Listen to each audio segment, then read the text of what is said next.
Passo agora o capítulo 8, Como vencer o pecado.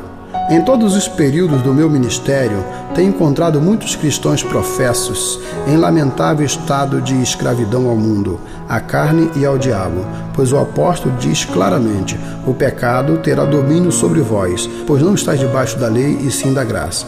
Em toda a minha vida cristã, tenho ficado penalizado em encontrar tantos crentes vivendo na escravidão, legalistas, descritas no capítulo 7 de Romanos, uma vida de pecar, de resolver reformar-se e de cair novamente. E o que é particularmente entristecedor e mesmo motivo de angústia é que muitos pastores e cristãos proeminentes dão instrução inteiramente errônea sobre o assunto de como vencer o pecado. A orientação que, lamentavelmente, costuma se dar sobre esse assunto resume-se nisso: tratá-los, teus pecados, um por um, resolve abster-se deles. Luta contra eles com oração e jejum, se for preciso, até vencê-los. Dispõe firmemente a tua vontade contra uma recaída ao pecado. Ora e luta, resolve não fraquejar e persiste nisso até que formes o hábito de obediência e quebre todos os seus hábitos pecaminosos. É verdade que geralmente acrescentam: nessa luta não deverás depender das tuas próprias forças, mas pedir auxílio de Deus. Em uma palavra, grande parte do ensino, tanto do púlpito como na literatura evangélica, acaba dando nisso: a santificação é pelas obras, não pela fé. Nisso que o Dr. Chalmers, nas suas preleções sobre Romanos, sustenta expressamente que a justiça é pela fé, mas a santificação é pelas obras. Há uns 25 anos, parece-me, que um eminente professor de teologia sustentou praticamente a mesma doutrina. No início da sua vida cristã, ele quase ia sendo enganado por uma das decisões de um certo presidente, que consistia mais ou menos nisso: quando ele caía em algum pecado, reconstruía sua evolução até descobrir a origem, então lutava e orava com todas as suas forças contra esse pecado até subjugá-lo.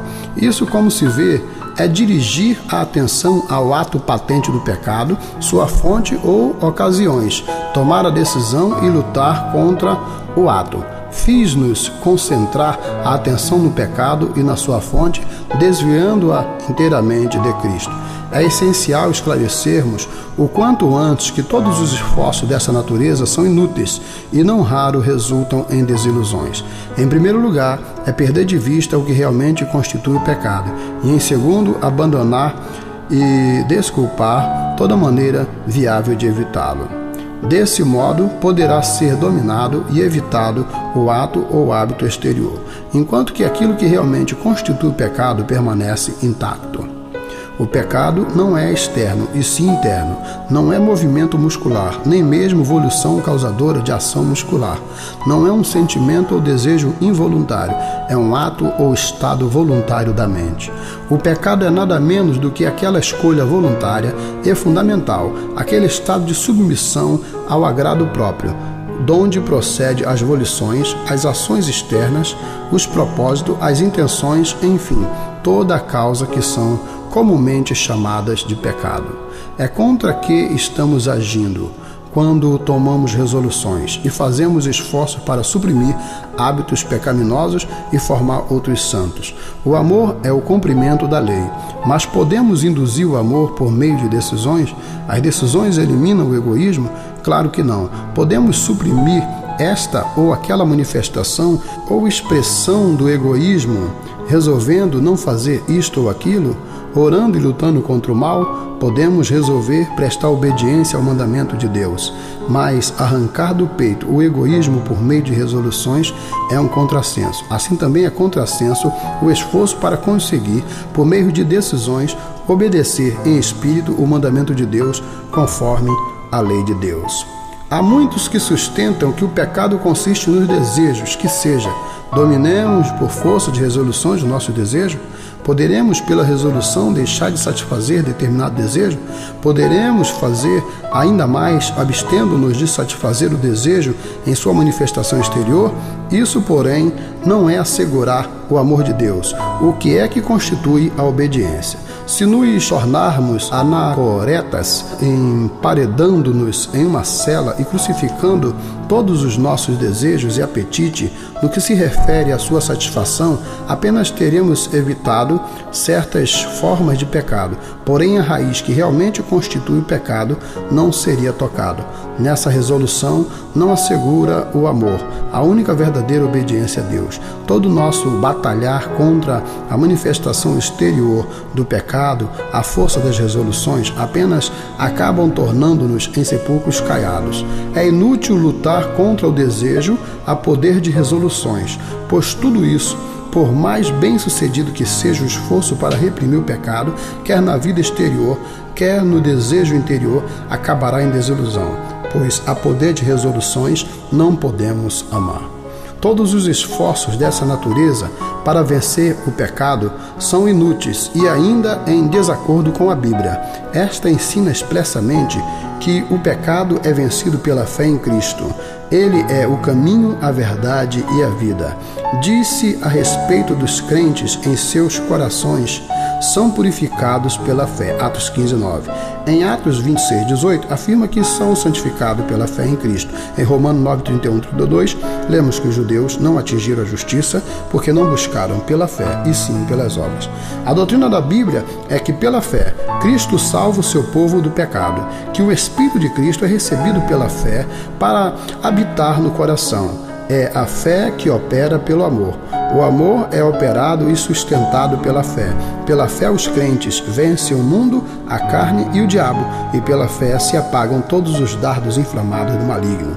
É pela fé que os crentes se revestem do Senhor Jesus Cristo e se despem do velho homem com os seus feitos. É pela fé que combatemos o bom combate e não pelas resoluções. É pela fé que ficamos em pé e não pelas resoluções, porque por elas caímos. Esta é a vitória que vence o mundo, a nossa fé, e pela fé que a carne é subjugada e conquistados os desejos carnais. Na realidade, é simplesmente pela fé que recebemos o Espírito de Cristo para operar em nós o querer e o efetuar segundo o seu beneplácito. Ele derrama em nosso coração o seu próprio amor, acendendo assim o nosso. Toda vitória sobre o pecado vem pela fé em Cristo, e quando o pensamento se desvia de Cristo para as resoluções e as lutas contra o pecado, quer tenhamos consciência disso ou não, estamos agindo com nossos próprios esforços e rejeitando o socorro de Cristo. Estamos sob uma perigosa ilusão. Nada senão a vida e a energia do Espírito de Cristo dentro de nós pode salvar-nos do pecado, e a confiança é a condição uniforme e universal da operação dessa energia salvadora dentro de nós. Até quando esse fato continuará sendo ignorado, pelo menos na prática, pelos ensinadores da religião? Até que a profundidade vai à raiz da presunção, da justiça própria e da autodependência do coração do homem. É tão profundo que esta é uma das lições que o coração do homem mais custa a aprender: renunciar à amodependência e confiar inteiramente em Cristo. Quando abrirmos as portas para a confiança absoluta, Ele entrará e fará conosco, em nós, a sua morada, inundando-nos do seu amor. Ele faz toda a nossa alma reviver para senti-lo, e assim, somente assim, purifica o nosso coração pela fé. Ele sustenta nossa vontade na atitude da devoção. Ele aviva e regula nossos afetos, desejos, apetites e paixões, tornando-se a nossa santificação. Muito do que ouvimos em reuniões de oração e de conferência, do púlpito, da literatura, dá orientação tão errônea que ouvir ou ler orientações se torna doloroso ao ponto de ser quase insuportável. Isso só pode gerar ilusão, desânimo e a rejeição prática de Cristo, conforme é apresentado no Evangelho. Ai da cegueira que conduz à confusão, a alma que anseia a libertação do poder do pecado. Tenho escutado às vezes doutrinas legalistas sobre esse assunto, até sentir vontade de gritar. É simplesmente incrível ouvir de homens cristãos que fazem objeção ao ensino que tenho apresentado aqui, alegando que nos deixa em estado passivo para sermos salvos sem atividade nossa. Que ignorância essa objeção revela! A Bíblia ensina que pela confiança em Cristo recebemos uma influência interior que estimula e dirige nossa atividade, que pela fé recebemos na sua influência purificadora no recôndito do nosso ser, que através da sua verdade revelada diretamente à alma, ele vivifica todo o nosso ser interior para ter a atitude de amor e obediência. E é esse o caminho, não havendo outro caminho prático para vencermos o pecado. Mas alguém poderá perguntar: não nos exorta o apóstolo assim? Desenvolvei a vossa salvação com temor e tremor, porque Deus é quem efetua em nós tanto o querer como efetuar, segundo a sua boa vontade. Então isso não é uma exortação para fazermos aquilo que nesse artigo está condenando? De maneira nenhuma. No verso 12 de Filipenses 2, Paulo diz: Assim pois, amados,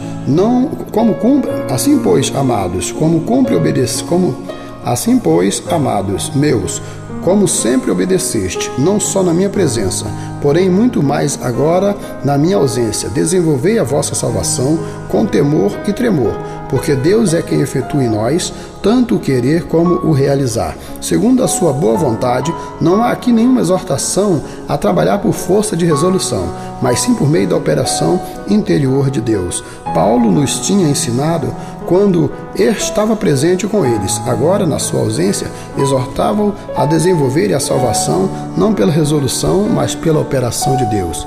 É precisamente essa doutrina presente nesta mensagem. Paulo ensina muitas vezes à igreja que Cristo no coração é a nossa santificação e que essa influência se receberá pela fé. Portanto, não iria agora ensinar que a nossa santificação deve ser desenvolvida mediante esforços, resoluções para reprimir hábitos pecaminosos e formar hábitos santos. De modo muito feliz, esse passo da Escritura reconhece as duas agências, divina e humana, na obra da santificação. Deus opera em nós o querer e o realizar. Nós aceitamos pela fé a sua operação, queremos e efetuamos de acordo com a sua boa vontade. A própria fé é um estado ativo e não passivo. A ideia de uma santificação passiva é contrassenso, que ninguém alegue que, ao exortarmos as pessoas a confiar inteiramente em Cristo, estamos ensinando que alguém deva ou possa ser passivo ao receber em seu íntimo a influência divina e com ela cooperar. Essa influência é moral e não física, é persuasão e não força, influência a livre vontade e, por conseguinte, o faz pela verdade e não pela força. Oxalá fosse compreendido que toda a vida espiritual que houver em qualquer pessoa é recebida de Cristo pela fé, como o ramo recebe da videira a sua vida. Abaixo com o evangelho das resoluções, é uma cilada de morte. Abaixo com o esforço para tornar a vida santa, quando o coração não tem em si o amor de Deus. Oxalá os homens aprendessem a olhar diretamente para Cristo pelo Evangelho, de tal modo a chegarem-se a Ele mediante um ato de confiança e amor, que ficassem envolvidos na simpatia universal do seu modo de pensar. Isso, e somente isso, é santificação.